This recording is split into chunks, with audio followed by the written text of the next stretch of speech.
Is it really number 2? Is it really number 2? Is number It's Showtime viewers nag-react kay Stel.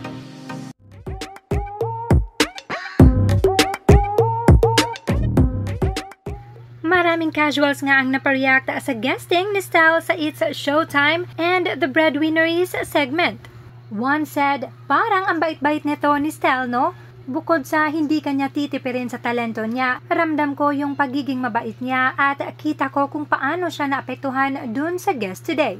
A fan of Vice Ganda said, ang cute at funny ni Vice at Stel. Plus, Vice Ganda looks so comfy and tawang-tawa si Stel sa kanya.